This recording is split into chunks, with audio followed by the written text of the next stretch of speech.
Hello everyone, this is Aarti. Welcome to SR education online classes. आज की class में जो हम डिस्कस करेंगे मैथ पेडागोजी सेक्शन के बारे में डिस्कस करेंगे, यानी कि जो सीटेट 2020 के लिए काफी इम्पोर्टेंट होने वाले, यानी कि जो मैथ पेडागोजी आती है वो 15 नंबर की आती है। उसमें कम से कम हमें 15 में से 15 नंबर किस तरह हम आसानी से ला सकते हैं, उसके बारे में हम जो हमारे इम्पोर्टेंट क्वेश्चंस रहेंगे टेस्ट सीरीज के माध्यम से उसे सॉल्व करेंगे। और साथ ही अगर आपको पीडीएफ चाहिए तो पीडीएफ के लिए आप टेलीग्राम चैनल को ज्वाइन कर सकते हैं। और साथ ही चैनल को लाइक कीजिए, शेयर कीजिए, सब्सक्राइब कीजिए और बेल आइकन को जरूर प्रेस कीजिए, जो भी हमारी वीडियो रहेगी उसका जो नोटिफिकेशन है वो आपको प्रोवाइड हो सके। तो स्टार्ट करते हैं अपना क्वेश्चन नंबर 1।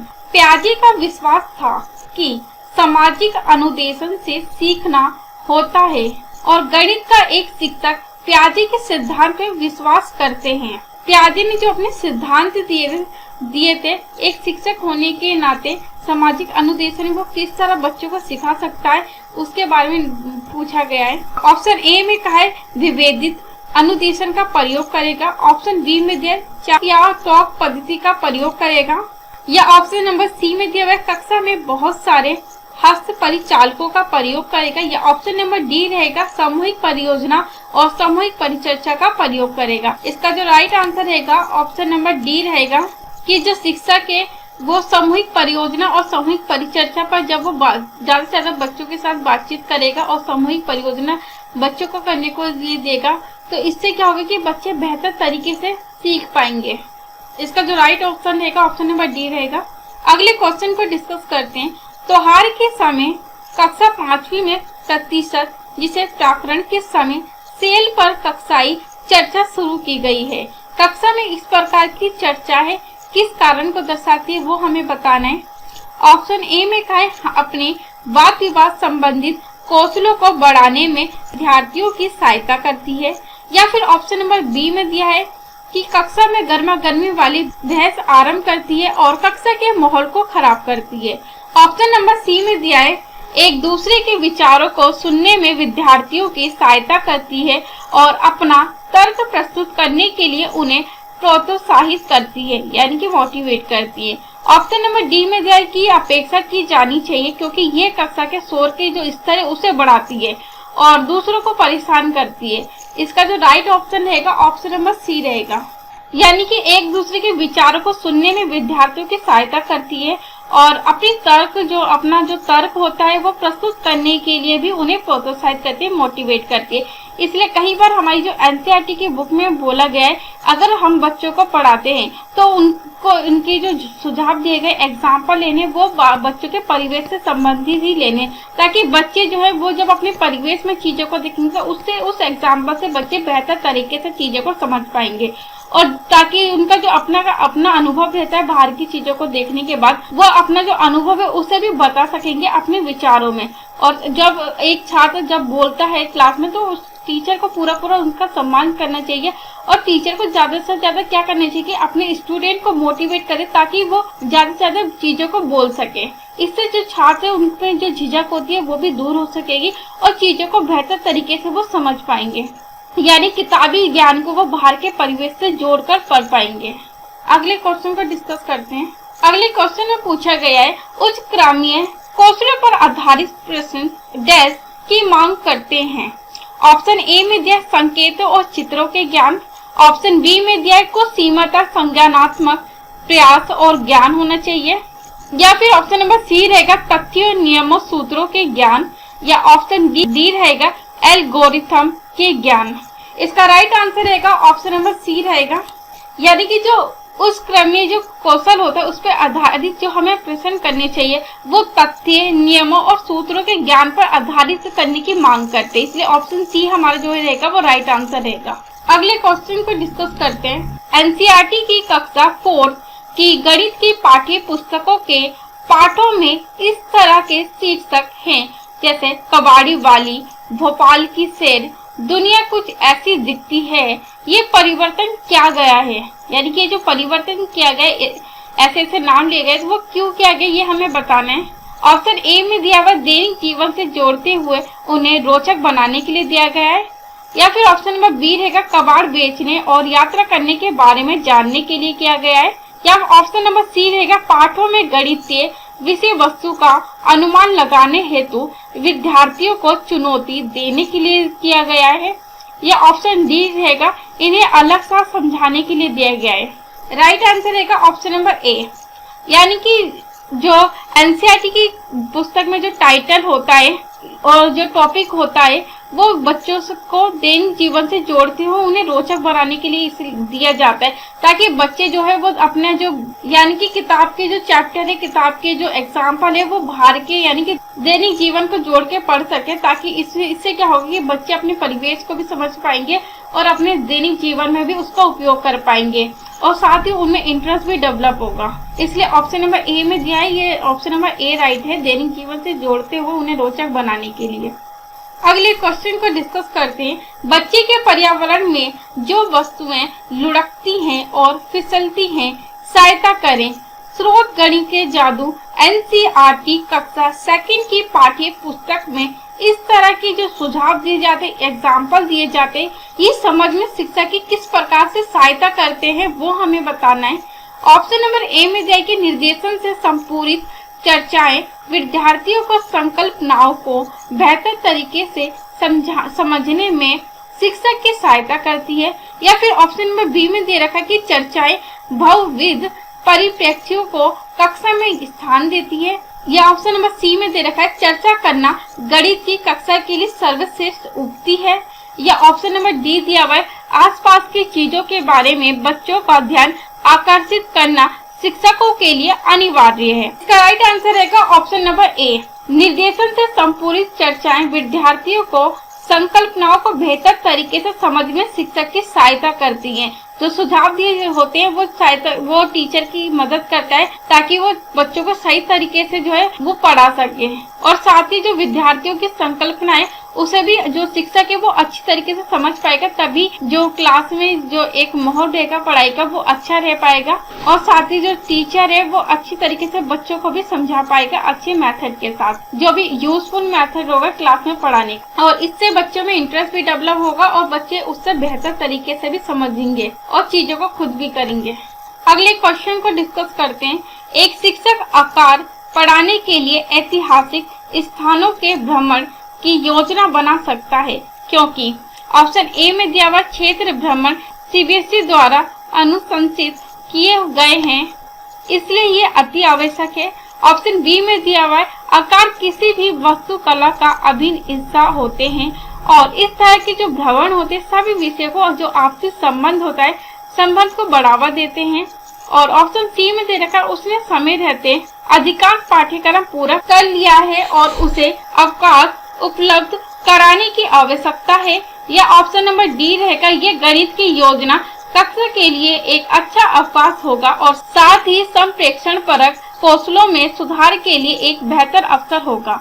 इसका राइट आंसर रहेगा ऑप्शन नंबर बी, यानी कि आकार किसी भी जो वास्तुकला का अभिन्न हिस्सा होता है और उस इस तरह के जो भ्रमण होते हैं यानी कि ट्रिप पे जो बच्चों को लिया जाता है वो सभी विषयों के जो आपसी संबंधों को भी बढ़ावा देते हैं और यानी कि जो बच्चे हैं वो चीजों को जब खुद ऑब्जर्व करते हैं, अवलोकन करते हैं, तो इससे चीजों को बेहतर तरीके से भी समझ पाते हैं और साथ ही जो उनका किताबी ज्ञान है वो बाहर के परिवेश से भी जोड़कर उससे पढ़ाया जाना चाहिए और साथ ही जो बच्चे हैं वो किताबी ज्ञान को बाहर की जो परिवेश है यानी कि बाहरी जीवन से जोड़कर उसे बेहतर तरीके से समझ पाएंगे। अगला क्वेश्चन है हमारा, उपचारात्मक शिक्षण की व्याख्या में शामिल है। ऑप्शन ए में दिया समूह अनुवर्ग शिक्षण होना चाहिए। ऑप्शन बी में दिया उपचारात्मक जो शिक्षण है वो निरीक्षण अनुवर्ग प्रशिक्षण होना चाहिए। या फिर ऑप्शन नंबर सी रहेगा व्यक्तिगत अनुवर्ग शिक्षण होना चाहिए। इसका राइट आंसर रहेगा ऑप्शन नंबर बी, यानी कि ये सारे जो पॉइंट्स है वो उपचारात्मक शिक्षण से रिमीडियल टीचिंग में यूज किए जाते हैं। जैसे समूह अनुवर्ग शिक्षण भी किया जाता है, निरीक्षण अनुवर्ग शिक्षण भी किया जाता है, साथ में व्यक्तिगत अनुवर्ग शिक्षण भी किया जाता है। अगले क्वेश्चन को डिस्कस करते हैं। अधिगम संबंधी गलतियों और कमियों को दूर करने के लिए क्या आवश्यक है। ऑप्शन नंबर ए में दिया उपलब्धि परीक्षण होना चाहिए गलतियों दूर और कमियां दूर करने के लिए। ऑप्शन बी में दिया निदानात्मक परीक्षण होना चाहिए। ऑप्शन नंबर सी में दे रखा है उपचारात्मक शिक्षण होना चाहिए।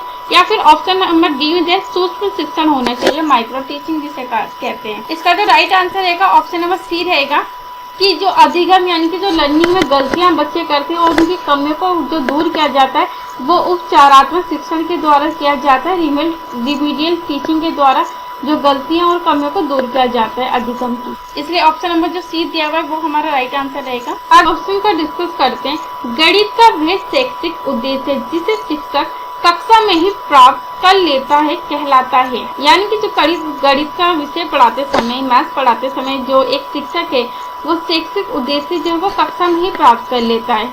यानी कि जो उसे पढ़ाना है वो उद्देश्य वो क्लास में ही उसे मिल जाता है, प्राप्त हो जाता है। तो वो जो उद्देश्य उसे हम क्या कहते हैं हमें बताना है। ऑप्शन नंबर ए में दिया व्यवहारगत उद्देश्य होते हैं। ऑप्शन नंबर बी में दे रखा सामान्य उद्देश्य होते हैं। ऑप्शन नंबर सी में दे रखा विशिष्ट उद्देश्य होते हैं। ऑप्शन नंबर डी रहेगा प्राप्त उद्देश्य रहते हैं। इसका राइट आंसर रहेगा ऑप्शन नंबर डी प्राप्त उद्देश्य। यानी कि जो व्यवहारगत उद्देश्य और विशिष्ट उद्देश्य होता है ये शिक्षक है जब वो चैप्टर को अच्छी तरीके से चैप्टर को रीड करता है तो उद्देश्य है वो उतनी जल्दी उसे प्राप्त हो जाते हैं। और जो सामान्य उद्देश्य होते हैं वो एक लॉन्ग टाइम के बाद ही प्राप्त होते हैं। यानी कि जब बहुत सारा ज्ञान उसे हो जाता है, बहुत सारी किताबें पढ़ने के बाद जितना ज्यादा अनुभव होता है, सामान्य उद्देश्य जो लॉन्ग टाइम के बाद ही प्रोवाइड होते हैं एक टीचर को।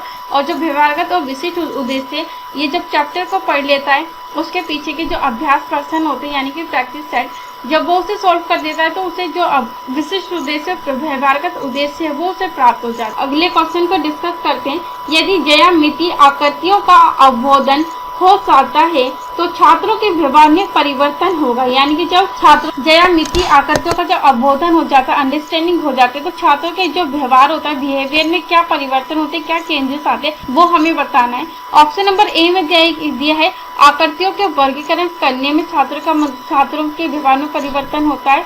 ऑप्शन नंबर बी में दिया वैसी आकृतियों को खींचने का। ऑप्शन नंबर सी में दिया आकृतियों की प्रशंसा करने में। या फिर ऑप्शन नंबर डी रहेगा गणित परिषद पट ज्यामितीय आकृतियों का प्रदर्शन करने में। इसका राइट आंसर रहेगा ऑप्शन नंबर ए। यानी कि ज्यामितीय आकृतियों का जब छात्रों का अवबोधन हो जाता है, ज्ञान हो जाता है, उन्हें अवबोधन और अंडरस्टैंडिंग हो जाती है तो छात्रों में छात्र के जो व्यवहार में परिवर्तन होता है वो होता है जो आकृतियां होती है उन आकृतियों का वर्गीकरण कर पाते हैं, कौन सा ट्रायंगल है, कौन सा रेक्टेंगल है, कौन सा सर्कल है, तो वो आकृतियों का वर्गीकरण क्लासिफिकेशन अच्छे ढंग से कर पाते हैं। अगले क्वेश्चन को डिस्कस करते हैं। यदि आपकी कक्षा में कोई छात्र गणित के किस क्षेत्र में कमजोर है और ये जानने के लिए आप क्या करेंगे। यानी कि एक शिक्षक होने के नाते अगर मेरी क्लास में कोई बच्चा गणित के विषय में कमजोर है तो मुझे क्या करना चाहिए ये बताना है। ऑप्शन नंबर ए में दिया हुआ है जैसे लिखित कार्यों से देना चाहिए ताकि वो उसकी कमजोरी दूर हो जाए। तो ऑप्शन नंबर बी में वो कहा है मौखिक कार्य देना चाहिए। ऑप्शन नंबर सी में दिया है निदानात्मक कार्य देना चाहिए। ऑप्शन नंबर डी में दिया उपचारात्मक कार्य देना चाहिए। इसका जो राइट आंसर रहेगा ऑप्शन नंबर सी रहेगा निदानात्मक कार्य। यानी कि निदानात्मक कार्य वे कार्य होता है कि जो छात्रों की यानी कि जो भी कक्षा में छात्र किसी विषय में कमजोर है, चाहे वो गणित में हो, साइंस में हो या वॉटएवर, किसी भी सब्जेक्ट में अगर वो कमजोर होता है तो एक टीचर होने के नाते सबसे पहले उसके उस क्षेत्र में जो कमजोरी है उसका पता लगाएंगे और उसका निदान करेंगे। उसके पीछे का कारण को पता करना बहुत जरूरी होता है ताकि जो बच्चे हैं वो सही समय पर सही चीज को लर्न कर पाए और कमजोरी जो है वो टाइम रहते हुए ठीक हो सके। इसलिए निदानात्मक कार्य के द्वारा ही किया जाता है। अगले क्वेश्चन को डिस्कस करते हैं। निदानात्मक परीक्षणों से ज्ञात किया जा सकता है। ऑप्शन ए में दिया हुआ है कि छात्रों के लिए कठिनाई के क्षेत्र एवं उनके द्वारा की जाने वाली विशेष प्रकार की त्रुटियों को। या फिर ऑप्शन नंबर बी में दिया छात्रों के गणितीय पृष्ठभूमि का अभाव। या ऑप्शन नंबर सी में दिया छात्रों की गणित के प्रति रुचि होना चाहिए। ऑप्शन नंबर डी में दिया छात्रों के लिए गणित का कठिन होना। इसका राइट आंसर रहेगा ऑप्शन नंबर ए। छात्रों के लिए कठिनाई के क्षेत्र में एवं उनके द्वारा की जाने वाली जो विशेष प्रकार की त्रुटियां होती हैं निदानात्मक परीक्षणों के द्वारा उस कमजोरी को मतलब पता लगाया जाता है और उसे दूर किया जाता है। इसलिए ऑप्शन नंबर ए हमारा राइट आंसर रहेगा। अगले क्वेश्चन को डिस्कस करते हैं। कमजोर छात्र तथा पिछड़े छात्रों के लिए उपचारात्मक शिक्षण का उपयोग किया जा सकता है, उपयोग किया जाता है। यानी कि जो कमजोर छात्र जो पिछड़े होते हैं, छात्र जो मतलब अपने विषय में कमजोर होते हैं और जो पिछड़ जाते हैं क्लास में, उन छात्रों के जो रिमीडियल टीचिंग होती है वो किस लिए उपयोगी है वो हमें बताना है। ऑप्शन नंबर ए में दिया हुआ निदानात्मक मूल्यांकन के बाद होना चाहिए। ऑप्शन नंबर बी में दिया उपलब्धि परीक्षण के बाद होना चाहिए। ऑप्शन नंबर सी में दिया निदानात्मक परीक्षण के पहले होना चाहिए, या फिर ऑप्शन नंबर डी में दिया उपलब्धि परीक्षण के पहले होना चाहिए। यानी कि कमजोर तथा पिछड़े छात्रों के लिए उपचारात्मक शिक्षण जिसे रिमीडियल टीचिंग कहा जाता है, उसका जो उपयोग किया जाता है वो निदानात्मक मूल्यांकन के बाद ही किया जाता है। निदान जो छात्र किसी विषय में कमजोर रह जाते हैं तो उनकी विषय की समस्या का पता लगाया जाता है और उपचारात्मक शिक्षण के द्वारा जो है उस कमियों को दूर किया जाता है। और इसलिए इसका जो राइट आंसर रहेगा ऑप्शन नंबर ए रहेगा, निदानात्मक मूल्यांकन के बाद। निदानात्मक मूल्यांकन के बाद ही उपचारात्मक शिक्षण का उपयोग किया जाता है। अगले क्वेश्चन को डिस्कस करते हैं। छात्र विद्यालय में रहकर जो कुछ सीखता है उसकी जांच हेतु जो परीक्षाएं आयोजित की जाती है वह क्या कहलाती है? ऑप्शन नंबर ए में दिया उपलब्धि परीक्षण कहलाती है, ऑप्शन नंबर बी में दिया निष्पत्ति परीक्षण कहलाती है, या फिर ऑप्शन नंबर सी रहेगा निदानात्मक मूल्यांकन कहलाती है, ऑप्शन नंबर डी रहेगा उपलब्धि परीक्षण और निष्पत्ति परीक्षण दोनों ही होता है। तो इसका जो राइट आंसर रहेगा ऑप्शन नंबर डी रहेगा, यानी कि उपलब्धि परीक्षण और निष्पत्ति परीक्षण दोनों ही होता है। यानी कि जैसे हमने देखा ही होगा कई बार जो छात्र एक क्लास में मतलब एक क्लास में उसे पास करने के लिए एग्जाम क्रैक करने या एग्जाम देने होते हैं, जो सेमेस्टर होता है वाइज, जैसे मार्च में हमारे एग्जाम होते हैं, या फॉर्मेटिव या फिर यानी कि जो फॉर्मेटिव और समेटिव जो एग्जाम्स होते हैं वो छात्रों को देना होता है, उनका मूल्यांकन किया जाता है। तो ये जो जांच होती है वो ऑप्शन इसका डी राइट आंसर रहेगा, उपलब्धि परीक्षण और निष्पत्ति परीक्षण की जांच हेतु किया जाता है, ताकि जो छात्रों को क्लास में पढ़ाया गया है छात्र उसको बेहतर तरीके समझ भी पा रहे या नहीं समझ पा रहे। इसलिए परीक्षाओं का आयोजित किया जाता है कि छात्र कितना बेहतर तरीके से उसे समझ पाए। अगले क्वेश्चन का डिस्कस करते हैं। यदि कक्षा 6 का एक छात्र किसी प्रश्न को हल करते समय गणना संबंधित त्रुटियां करता है, जैसे एग्जाम्पल दिया हुआ है 12 + 5 16 छात्र ने बताया, यानी कि त्रुटियां कर दी गणना संबंधी, यानी प्लस करने में उसने त्रुटियां कर दी। और तो इस प्रकार की जो त्रुटियां होती है उसके उपचार हेतु संशोधन के लिए क्या आवश्यक है वो हमें बताना है। ऑप्शन नंबर ए में जाएगी प्रश्नों को मौखिक रूप से हल करवाए ताकि छात्र त्रुटि करना छोड़ दे, या फिर ऑप्शन नंबर बी रहेगा छात्रों को अधिक से अधिक गृह कार्य प्रदान करें। ऑप्शन नंबर सी में दिया त्रुटियों पर आधारित प्रश्नों को उससे सामपट पर हल करवाएं। ऑप्शन नंबर डी में दे रखा है छात्रों को गणना संबंधी उपकरणों का उपयोग करने की सलाह दें। इसका राइट आंसर रहेगा ऑप्शन नंबर सी, यानी कि त्रुटियों पर आधारित प्रश्नों को उससे सामपट पर हल करवाएं। यानी कि क्लास में टीचर क्या कर सकता है कि अगर वो गणना संबंधी त्रुटियां करता है, जैसे 12 + 5 कितना होता है 17 होता है, 17 होता है, तो वो छात्र ने क्या 16, तो इससे क्या होगा कि अगर इससे शिक्षक क्या कर सकता है कि ब्लैक बोर्ड पे छात्रों को प्रश्न दे सकता है अलग अलग क्वेश्चन, तो छात्रों को खुद सॉल्व करने के लिए कहेगा, जहाँ गलती रहेगी जहाँ पे छात्रों को दिक्कत होगी तो टीचर उसकी हेल्प करेगा। इससे जो बच्चे जब अलग अलग बहुत सारे क्वेश्चन सॉल्व करेंगे तो बच्चों को खुद आइडिया हो जाएगा और जो गणना संबंधित त्रुटियां हैं गलतियां हैं वो कम हो जाएगी। अगले क्वेश्चन को डिस्कस करते हैं। मन बुद्धि छात्रों के स्तर में सुधार हेतु उपयोगी परीक्षा कौन सी है? ऑप्शन नंबर ए में दिया मन बुद्धि परीक्षण दिया जाना चाहिए, ऑप्शन नंबर बी में दिया निदानात्मक परीक्षण होना चाहिए, ऑप्शन नंबर सी में दिया सृजनात्मक परीक्षण होना चाहिए, ऑप्शन नंबर डी में दिया विश्लेषणात्मक परीक्षण होना चाहिए। इसका राइट आंसर रहेगा ऑप्शन नंबर बी, निदानात्मक परीक्षण एवं मनोबुद्धि छात्रों के जो स्तर में सुधार हेतु उपयोगी परीक्षा होती है, जिसके द्वारा छात्रों की कमजोरियों को दूर किया जाता है और कमियों को। अगले क्वेश्चन को डिस्कस करते हैं। निम्न में से क्या उपचारात्मक शिक्षण का सिद्धांत है? ऑप्शन ए में दिया हुआ अध्यापक व छात्र में निकट संबंध, ऑप्शन नंबर बी में देगा कार्य अनुभव, ऑप्शन नंबर सी में दे रखा है अध्यापक का व्यापक दृष्टिकोण, ऑप्शन नंबर डी में दिया है उपयुक्त सभी। इसका राइट आंसर रहेगा ऑप्शन नंबर डी रहेगा उपयुक्त सभी।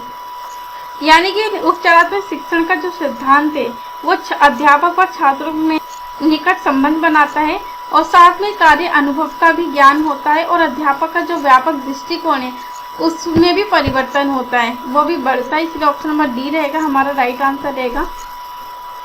अगले क्वेश्चन को डिस्कस करते हैं। उपचारात्मक शिक्षण आवश्यक है, यानी कि रिमीडियल टीचिंग क्यों आवश्यक है, इसके बारे में हमें बताना है। ऑप्शन नंबर ए में दे रखा है मंद बुद्धि बच्चों के लिए आवश्यक है। ऑप्शन नंबर बी में दे पिछड़े बच्चों के लिए आवश्यक है। ऑप्शन नंबर सी में दे रखा है प्रतिभाशाली बच्चों के लिए आवश्यक है रिमीडियल टीचिंग, या ऑप्शन नंबर डी रखा है उपरोक्त में से सभी बच्चों के लिए आवश्यक है। इसका राइट आंसर रहेगा ऑप्शन नंबर डी रहेगा उपयुक्त सभी, यानी कि जो उपचारात्मक शिक्षण दिया जाता है वो मन बुद्धि बच्चों के लिए भी होता है, साथ में जो पिछड़े बच्चे होते हैं उनके लिए भी होता है, और प्रतिभाशाली जो बच्चे होते हैं उनके लिए भी उपचारात्मक शिक्षण में आवश्यक होता है। अगले क्वेश्चन को डिस्कस करते हैं। अधिगम संबंधित कठिनाइयों और कमियों के स्वरूप का निर्धारण करना कहलाता है। ऑप्शन ए उपचार, ऑप्शन बी निदान, ऑप्शन सी त्रुटि, ऑप्शन डी विचार। इसका राइट आंसर रहेगा ऑप्शन नंबर बी रहेगा, यानी कि निदान के द्वारा ही छात्रों में जो अधिगम संबंधी कठिनाइयाँ आती है और जो उनमें कमियाँ होती है उनका निर्धारण किया जाता है, उनकी कमियों को दूर किया जाता है कि किस तरीके से उन्हें परेशानी आ रही है, क्या वजह है, किस चीज़ को वो बेहतर तरीके से समझ नहीं पा रहे, उसका एक स्वरूप टीचर बनाते हैं। उसके बाद उपचारात्मक शिक्षण के द्वारा उनकी कमियों को दूर भी किया जाता है। अगले क्वेश्चन को डिस्कस करते हैं। निदानात्मक परीक्षण का महत्व है, यानी कि जो निदानात्मक परीक्षण दिया जाता है उसका क्या महत्व है, क्यों इतना इम्पोर्टेंट है, इसके बारे में बताना है। ऑप्शन नंबर ए में जाए निर्देशन में, ऑप्शन नंबर बी जाए शिक्षण में, ऑप्शन नंबर सी जाए उपचारात्मक शिक्षण की व्यवस्था करने में, या फिर ऑप्शन नंबर डी रहेगा उपयुक्त सभी। इसका राइट आंसर रहेगा ऑप्शन नंबर डी रहेगा उपयुक्त सभी, यानी कि जो निदानात्मक परीक्षण होता है वो निर्देशन के लिए भी आवश्यक होता है, साथ में शिक्षण यानी कि टीचिंग के लिए भी आवश्यक होता है, और उपचारात्मक शिक्षण की जो व्यवस्था क्रम है उसके लिए भी आवश्यक होता है, रिमीडियल टीचिंग के लिए भी जरूरी होता है। इसलिए ऑप्शन नंबर डी हमारा राइट आंसर रहेगा। अगले क्वेश्चन को डिस्कस करते हैं। कक्षा में छात्रों को गणित विषय के प्रति प्रेरित करने के लिए निम्नलिखित बात का ध्यान रखना चाहिए, यानी कि जब भी कक्षा में छात्रों को गणित पढ़ा रहे हैं, यानी कि गणित का विषय सब्जेक्ट पढ़ाते हैं, तो टीचर को क्या बात ध्यान में रखनी चाहिए उसके बारे में बताना है। ऑप्शन नंबर ए में दिया हुआ छात्रों में कठिन अभ्यास करवाना, छात्रों से कठिन अभ्यास करवाना। ऑप्शन बी में दिया सभी छात्रों को समान रूप से शिक्षा देनी चाहिए ताकि छात्र बेहतर तरीके से समझ पाए, या ऑप्शन नंबर डी या फिर ऑप्शन नंबर सी रहेगा छात्रों में आत्मविश्वास की भावना का विकास करना, या ऑप्शन नंबर डी में दिया हुआ छात्रों के समस्याओं में अधिक से अधिक कमी निकालना। इसका राइट आंसर जो रहेगा ऑप्शन नंबर सी रहेगा, यानी कि कक्षा में जब टीचर छात्रों को गणित का विषय पढ़ा रहा है तो उसके लिए छात्रों में आत्मविश्वास की भावना का विकास करना बहुत जरूरी है, ताकि छात्रों को गणित पढ़ते हुए ये ना लगे कि वो उनसे क्वेश्चन सोल्व ही नहीं हो पा रही, वो उनके लायक ही नहीं है, वो इस विषय में वो कर ही नहीं सकते कुछ। तो सबसे पहले होना चाहिए छात्रों में आत्मविश्वास बढ़ाना शिक्षक को बहुत जरूरी है। अगली क्वेश्चन को डिस्कस करते हैं। कक्षा 7 के छात्रों में गणित विषय के प्रति रुचि पैदा करने के लिए एक शिक्षक होने के नाते, यानी कि एक टीचर होने के नाते कौन सा तरीका सबसे अच्छा होना चाहिए आपके लिए। ऑप्शन नंबर ए में दिया हुआ कमजोर छात्रों के लिए अतिरिक्त कक्षाओं की व्यवस्था करनी चाहिए जिससे छात्र बेहतर तरीके से समझ पाए जा सकनी चाहिए। ऑप्शन नंबर बी रहेगा गणित विषय को 2 कालांश देना चाहिए, या ऑप्शन नंबर सी रहेगा छात्रों को आकर्षक पुस्तकें उपलब्ध करवानी चाहिए। ऑप्शन नंबर सी रहेगा छात्रों को आकर्षक पुस्तकें उपलब्ध कराना। ऑप्शन डी रहेगा गणित पहेलियों तथा अन्य मनोरंजक क्रियाओं के माध्यम से शिक्षण प्रदान करना। इसका राइट आंसर रहेगा ऑप्शन नंबर डी, यानी कि एक टीचर होने के नाते अपनी, यानी कि जब आप गणित का विषय पढ़ाते हैं क्लास में तो शिक्षक को करना चाहिए कि गणित की पहेलियां तथा अन्य मनोरंजक क्रियाओं का सहारा लेके उनके माध्यम से ही शिक्षण देना चाहिए, ताकि जो छात्र गणित के जो विषय है उसमें इंटरेस्ट ले पाए और बेहतर तरीके से चीज़ों को समझ पाए और गणित को एक एंजॉय लेके मनोरंजक तरीके से पढ़ पाए। अगले क्वेश्चन को डिस्कस करते हैं।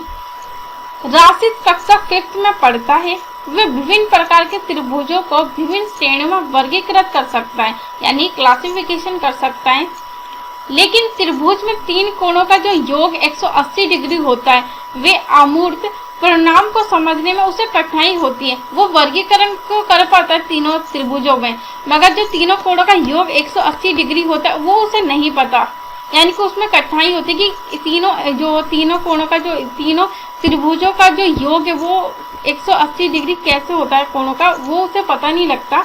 उनसे कठिनाई आती है समझने में। तो पियाजे के संज्ञानात्मक सिद्धांत के अनुसार जो राशि जब खाली वो डेस्क चरण पर है, यानी कि पियाजे ने जो अपना संज्ञानात्मक सिद्धांत दिए थे उन्होंने, वो किस चरण में है राशि, वो हमें बताना है। इस ऑप्शन नंबर ए में दिया पूर्व संक्रियात्मक अवस्था जो 2 से लेकर 7 वर्ष तक रहती है, या मूर्त संक्रियात्मक अवस्था जो 7 से लेकर 11 वर्ष तक रहती है, या ऑप्शन नंबर सी रहेगा औपचारिक संख्यात्मक अवस्था जो 11+ रहती है। ऑप्शन नंबर डी रहेगा संवेदी गतिक अवस्था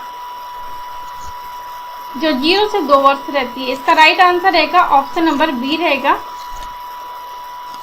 यानी कि मूर्त संक्रियात्मक अवस्था जो 7 से लेकर 11 वर्ष तक होती है। इसमें छात्र क्या करते हैं कि त्रिभुज को वो समझ पाते हैं, मगर जो तीनों कोणों का योग जो 180 डिग्री है वो उसे सही ढंग से नहीं समझ पाते। तो ऑप्शन नंबर बी रहेगा मूर्त संक्रियात्मक अवस्था। तो निम्नलिखित कक्षा 3 की पाठ्य पुस्तक में से एक समस्या है। निम्नलिखित समस्या को हल करने के लिए कौन सी गणितीय संक्रिया का प्रयोग किया जाएगा। जैसे एग्जाम्पल दिया हुआ यहाँ पे, एक दूध वाला 10 दिन में 1410 लीटर दूध बेचता है। वे एक दिन में कितने लीटर दूध बेचता है। उक्त सवाल में जो ब्लूम के संज्ञानात्मक क्षेत्र दिए हुए हैं, यानी कि जो ब्लूम की टैक्सोनॉमी दी हुई है, वो किस दक्षता की ओर संकेत करती है, यानी कि जो ब्लूम ने अपनी टैक्सोनॉमी दी थी वो किस दक्षता के बारे में बताना, ये हमें बताना है। यानी कि दक्षता की संख्या और संकेत करता है, यानी कि कौन सी वो रहेगी, इसकी कौन सा क्षेत्र रहेगा। ऑप्शन नंबर ए में दिया संश्लेषण, ऑप्शन नंबर बी में दिया ज्ञान, ऑप्शन नंबर सी में दिया बोधन, ऑप्शन नंबर डी में दिया विश्लेषण। इसका राइट आंसर रहेगा ऑप्शन नंबर डी विश्लेषण, यानी कि वो एनालिसिस नहीं कर पा रहा कि 10 दिन में 1410 लीटर दूध बेचता है, तो वो एक दिन में कितना लीटर दूध बेचता है, इसका वो एनालिसिस नहीं कर पा रहा। इसलिए ऑप्शन नंबर डी हमारा राइट आंसर रहेगा। आज की वीडियो को यहीं समाप्त करते हैं और अगली क्लास में अगले जो टॉपिक है उससे रिलेटेड जो क्वेश्चन है उसे सॉल्व करेंगे, ताकि जो हमारी तैयारी है वो अच्छी तरीके से हो पाए, जितने भी हमारे आने वाले एग्जाम है। और टेलीग्राम के लिए अगर पीडीएफ आपको चाहिए तो टेलीग्राम चैनल को ज्वाइन कर लीजिए, ताकि आपको जो पीडीएफ है वो आपको प्रोवाइड हो सके और जो क्वेश्चन टेस्ट सीरीज है उसे भी आप बेहतर तरीके से सॉल्व कर पाएँ।